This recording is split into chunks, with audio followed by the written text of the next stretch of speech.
Previously, during the session in the beginning of June, the government had actually lodged a motion of no confidence in the Speaker.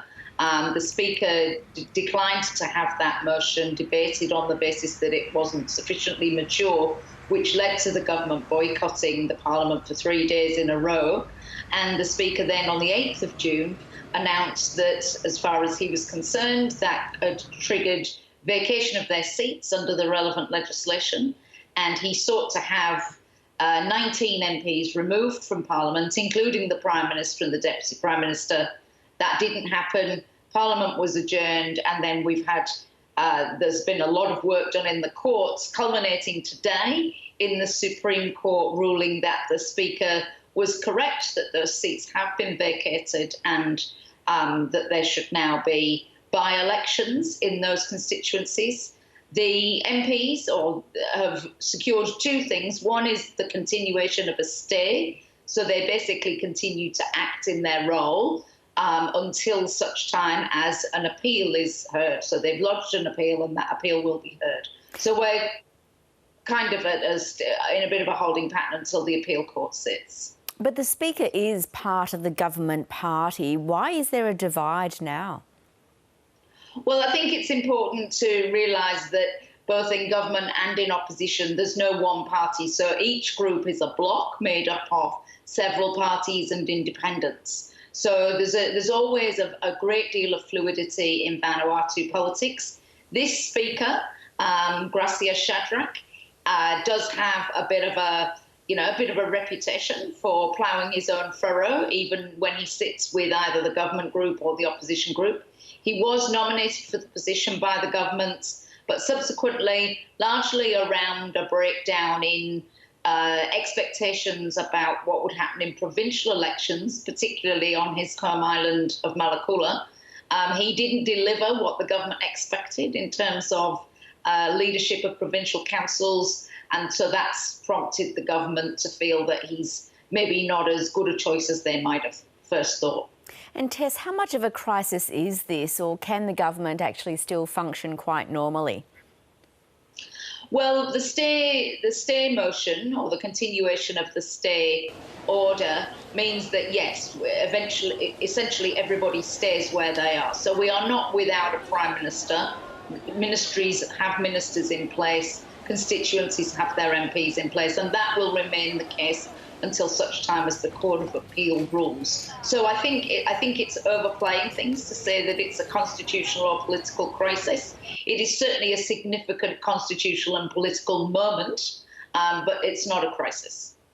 Well, parliamentary disputes like this happen fairly often in Vanuatu. Would you say it's not completely unusual or significant? No, the particular facts of this one are new, but certainly you're quite right. We are not strangers to political dispute or political wrangling. I think it's really important for your viewers to know that in Vanuatu we have a really strong track record of when situations like this arise, people refer to the courts make decisions, and those decisions are then accepted and followed by political actors. And that's not always, you can't say that about every other country in the Pacific, but Vanuatu prides itself quite rightly on having that history. And so we would hope that we would see that in this instance as well. And how significant is the Supreme Court's decision in this case?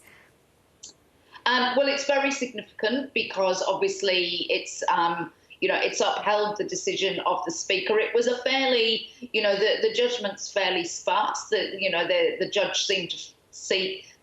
certainly seemed to indicate that he thought it was a fairly open and shut matter. It's not easy to see what the grounds of appeal will be, but obviously the government side, or these 19 MPs, will be taking legal advice as to what grounds of appeal they can rely on.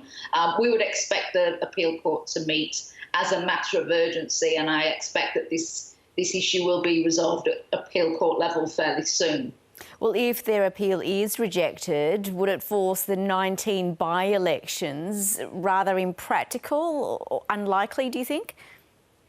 So this would be a significant departure for Vanuatu. Normally we would have maybe one or two by-elections arising out of electoral disputes or a seat becoming vacant. So to have 19 by-elections at one time within 18 months of the general elections last year would be a significant event. Obviously, it brings with it a degree of logistical and administrative burden, and I'm not sure that the population really has much appetite for that. There is the possibility that if that appeal is upheld and the remaining MPs sitting on the government side in a show of solidarity were to resign, that Parliament may be dissolved and we would go to general elections again. Again, I don't think that's something that the community at large has a great deal of appetite for just now. And just finally, this is all taking place against a backdrop of COVID and a vaccine rollout. How does it complicate things?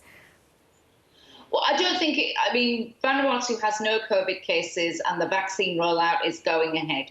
So it doesn't really, there's no real complication there. I think it's more just that people really have, it's been a very tough 18 months for the people of Vanuatu. There's been, great limitations on economic activity, obviously all the anxiety around COVID and the health implications. And now, the health authorities really want people to be focusing on getting vaccinated.